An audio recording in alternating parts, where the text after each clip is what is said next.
Okay, so I'm back working on my little $500 drift car, and honestly speaking, it's way over $500 at this point. But I'm going to do some important things today, and that is cooling system related. So I've already started this process because I started to replace the crank position sensor, which is the main reason I'm doing this. But I also noticed that my radiator was leaking right down there. So what I ended up doing is I ordered a all aluminum radiator for the V6 Mustang, along with a high flow water pump, new hoses, and a lower temperature thermostat. So hopefully that should make sure that I don't have any issues overheating at Vegas Drift. I'm currently draining the coolant. I ended up pulling off the radiator fan, the coolant bottle, and I'm about to pull off the radiator hoses. And next I'll just be taking these guys off, which will allow me to slide the radiator right out. Nice and simple. Now when it comes to removing the coolant from this vehicle, the drain plug is right there. You just let it go in. That's a lot less coolant in this car than I thought there was. Okay, wow, that's scary. But hey, it runs. It ran cool. Okay, so when it comes to removing the water pump, I've done most of the work already. I pulled off the actual water pump pulley. It was right over here. That was 4 bolts. I used a little zip impact gun. I believe they were 12 or 13 millimeter. Pop those right off. Now there's 3 different size bolts on this car, right? There's some 13, some 15, and then the 10 mils. Now the 10 mils are the ones you really want to watch out for. Everything else is pretty much the same size, but the 10 mils are quite different. So there's that 10 mil right there. I'm going to record the different lengths of them as I pull them out. That way I can keep track of them. So, first 10 mil is going to be the one right down over here. So that one looks to be about a medium sized one. Pop that one out. Ooh, that looks a little corrody-woody. Pop that right there. So this one right here at the top, right up over there. That location right there, directly under the eye of the pulley. So this one is super long. Next 10 mil is going to be right up over here.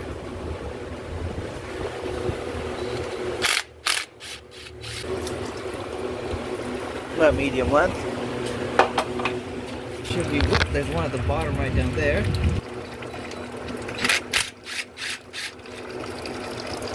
About a medium one too. Now let's see, that should be pretty much all of the 10 mils. Now the next 2 bolts I gotta remove are gonna be the things that hold on the power steering pump pulley, because that's also being held on under the water pump. The water pump is actually the lowest pulley thing in the car. So I also took an 8 mil out up here. So let's get to that. Okay, so the way this video originally started, I was just trying to remove that crank pulley and put the new one on. But I discovered the coolant leak. Now I'm replacing the water pump. To replace the water pump, I need to take the power steering pump pulley off so I can get to this bracket which holds the water pump in. But because I'm doing the power steering pump pulley, I might as well replace the power steering pump because that's leaking profusely and whining. So now I am currently in the process of pulling off this power steering pump pulley. This power steering pump pulley is pressed on, and you can see there's quite a bit of play in my power steering pump. Okay, so now to remove this pulley, it's not like a regular thing. I've seen this on a lot of older American cars. It's where you have to place a tool in here, and then that tool pulls the pulley off by pressing off in here. Luckily, I went to Harbor Freight and got one, because this guy is pretty worn out. So what you do is you grab one of these little guys. So this little thing right here goes around the power steering pump pulley onto that notch groove over there, right? So once it's on that notch groove, this little guy goes on. This bolt goes inside of these 2 notch grooves, and this groove pushes it out. It's a very simple little contraption. I'll show you how it works in a moment. Meanwhile, this band holds it on. Okay, so now you can see exactly how it's going to be done. What you do is you get these 2 little pieces right here, just like this. These 2, and you get this bolt piece. You slide this bolt piece into here. You couple it around this, and then you place this over this, just like that. Now you have this little guy, which will go onto here, just like that. These 2 together, just like that, and it goes into here. And as it pushes on the center of the pulley, it will slowly pull the pulley off, which is what we're going to be doing now. So let's hope this is the right size, and of course it's not. Okay, so now that the pulley puller is installed on there, what you do is you grab a socket, in which it is a 13, maybe, and you blast it off.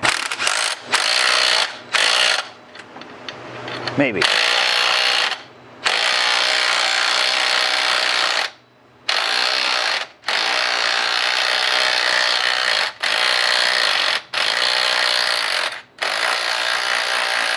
It's coming off slowly.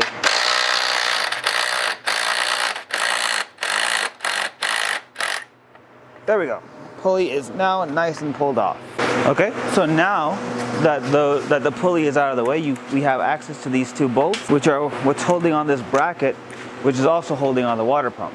So what we do is to get these off. So what's really interesting about this car, despite it having almost 245,000 miles on it, almost every single part on this thing says Ford, which leads me to believe a lot of these parts have been on here for a really long time. And that means that they are really tight on this car. So in a lot of cases so far, I haven't been using leverage, a lot of leverage. In this particular instance, the pipe that I'm about to be using for leverage is about the same height as I am, but it seems to be necessary at multiple points in this little endeavor. Okay, I've now broken those loose off camera. We'll try to take them off again on camera. There we go. And there we go. So these two are part of the bracket that holds on the power steering pump to the water pump. And now we have the last two bolts under here, which are deep well socket material. Oh shit, did that just chip something? Okay, so these two are now off, and these two are very long. Holy shit. Okay, that's scary. I hope I remember where those go. Now, what else is holding this thing on? I think let's try just ripping it off then. That worked out way better. Oh, that's off now. What's crazy is this car has 245,000 miles on it, and that still says Ford on it. Okay, now the next step is to clean off the RTV, and let's compare the high flow pump to the normal pump. It is the exact same pump. God damn it. High flow performance, my ass. It looks exactly the same as the OEM Ford pump. Great. Okay, so next step is to clean all this old gasket sealer off so I can get a good seal. Let's do that now. The next step is going to be to pull off the power steering pump. So I've already gotten 3 of the bolts off since I had to take the bracket off that holds the water pump on. There's just one bolt right here, but before I do that, I'm going to be loosening the lines that go to the power steering pump, and hopefully that'll make it a little bit easier to pull everything off. Luckily, I have the new one in the box right there, so I can see exactly which line goes where. Okay, so high pressure power steering line is off. That's the one that's located on the side of it. So I'm gonna pull this bolt off, and then hopefully I should be able to just drop the power steering pump out.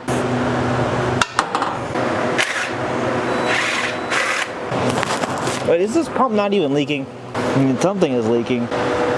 Screw it, I've already got it off. Let's dump the rest in the coolant bottle because I'm a lazy dipshit. I mean, that plate shouldn't be there. Let's see if the new pump has that. Oh, the new pump does have that. Whoop. Fuck it, I've already bought the new pump. Might as well replace it. Probably also gonna go get the low pressure power steering lines from AutoZone. Okay, so it's now the next morning. It got kind of late and I got kind of tired. What ended up happening is I didn't like the way or just how little it actually cleaned on the mating surface.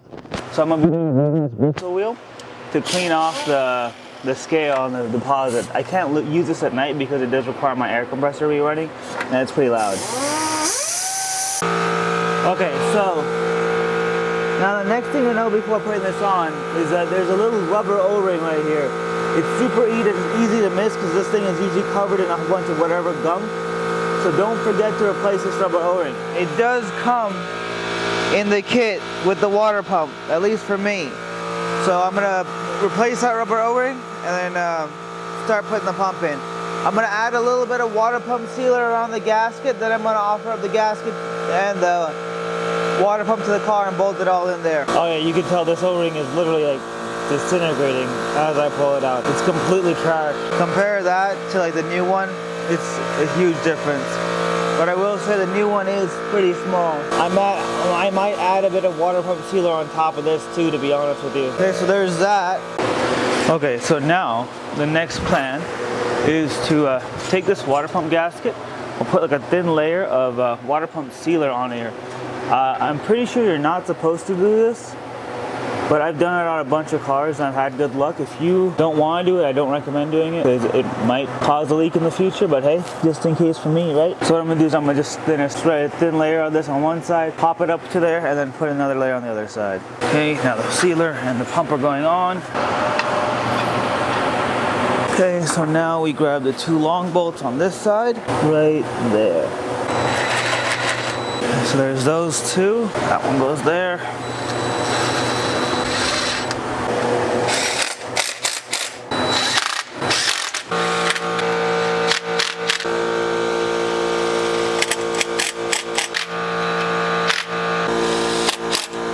All the bolts are on the water pump. I just need the 1 8mm that goes on top. That's gonna be this one right here. Okay, so that's 8mm is gonna get tightened there. So now the water pump should be completely on. The next step is gonna be to install this bracket, which will hold the water pump and the power steering pump on. So these 2 bolts will go into here, and this one will tighten up right here. And yes, I know, but it's a tight space, so I gotta use this. Okay, so next step is going to be to pull off this radiator hose right here. Oh, it's crazy, this car, even with 245,000 miles, still has the original compression fittings on it, which is mind-blowing. Like, it's actually mind-blowing. No worm gear shit here. Oh, shit. I was kind of hoping that would have all came out of the engine. That's not good. I can't remember which physics principle this is, but it's definitely one of them. So I'm gonna pull off the thermostat and go from there. Okay, let's see if we can get the thermostat out real quick. Now will this come off nice and smoothly? Yes it did, perfect. And I need to go get a new gasket. Okay, so I cleaned off the mating surface on there. That's nice and clean. And now I have a clean mating surface on here. So that's nice and clean. But what's weird is when I'm looking at the thermostat housing gasket AutoZone and O'Reilly cell for this car, it's a little bit bigger. So you can see right there, it goes around the lip of this. So that means I'm probably going to put some sealant on this too. Okay, so now that that water pump is on, next step is going to be to put this bracket on, which holds the power steering pump to the water pump assembly. So let's do that real quick. So it's got 2 bolts that go into here. Nice and steady, stable, like so. That one in there. That one in there. And then 2 of the 13mm nuts are gonna go into here. So now what we have is the new power steering pump on and the new water pump are both on. They're about to be properly secured to the Mustang.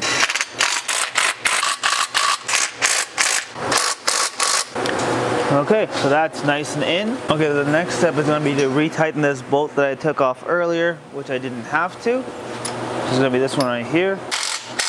I should probably take this off so we can replace this later on, because this guy is pretty trashed. Oh yeah, that's trash. Listen to that.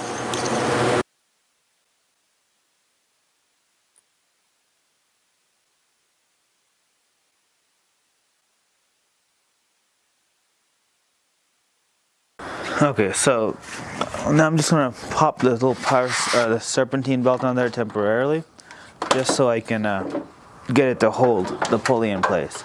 Now a lot of people will say, "Oh no, you didn't show the belt, the routing diagram." But like, you kind of don't need the routing diagram if you can figure out which pulley goes where. So if you think about it, right, this guy's got to go here somewhere, there,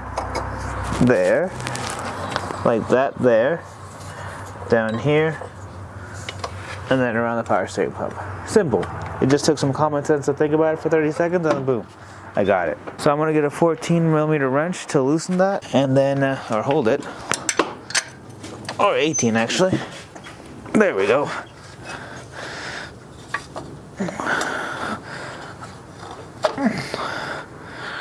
Okay, so that's on there. Now this car has a lot of new stuff on it, like seriously. Okay, so now that the basic serpentine and drive belt system is all back together, the next thing is, if you look down there, you can see my radiator supports are actually quite a bit bent. If you look under the car itself, you can see the whole front support is kind of a little fucky wucky. So what I'm going to do is I'm going to take that floor jack from over there, put it underneath the car, and bend everything back into shape and start putting the radiator in. Okay, so brackets bent back into shape, and now we have the radiator itself.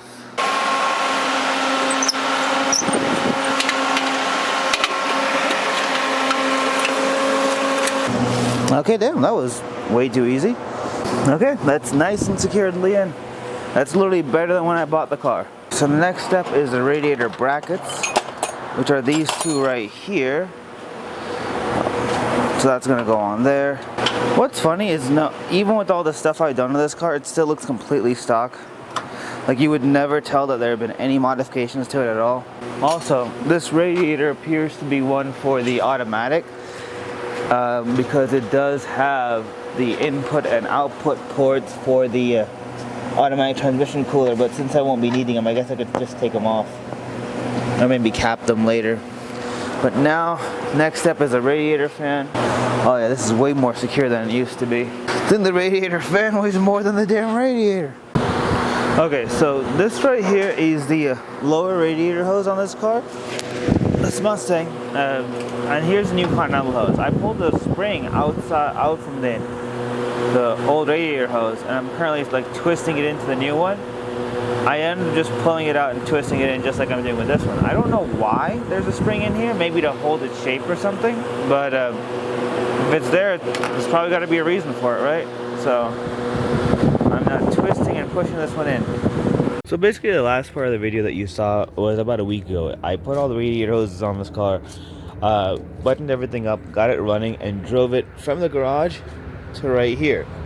It ran fine. It did, it was a little rough, but everything was good. I think I have some video of it running, which I'll insert right here.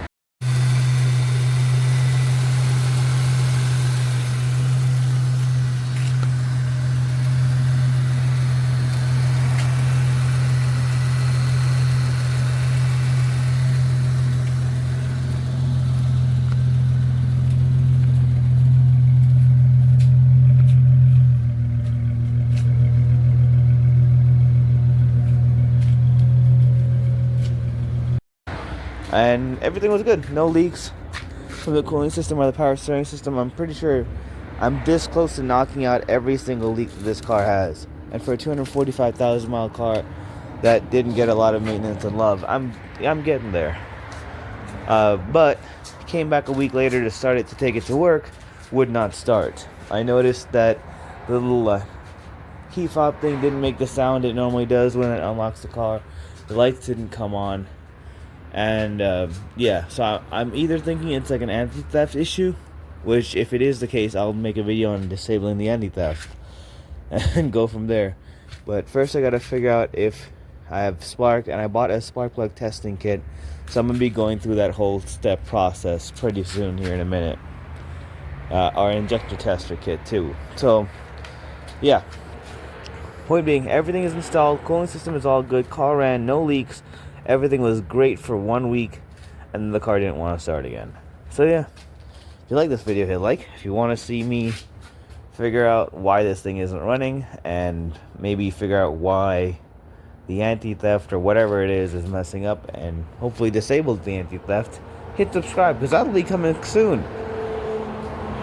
Like, honestly speaking, this car reminds me of Charmeleon. If you ever watch like old Pokemon, when Ash first gets Charmander, right, it's like super enthusiastic and like char, right, and then it evolves into Charmeleon, and then just does not want to do whatever Ash wants unless it wants to do it. And that's kind of what this car feels like to me right now. I'm getting there, man. I put a lot of work into this thing, and it's getting there, just super slowly.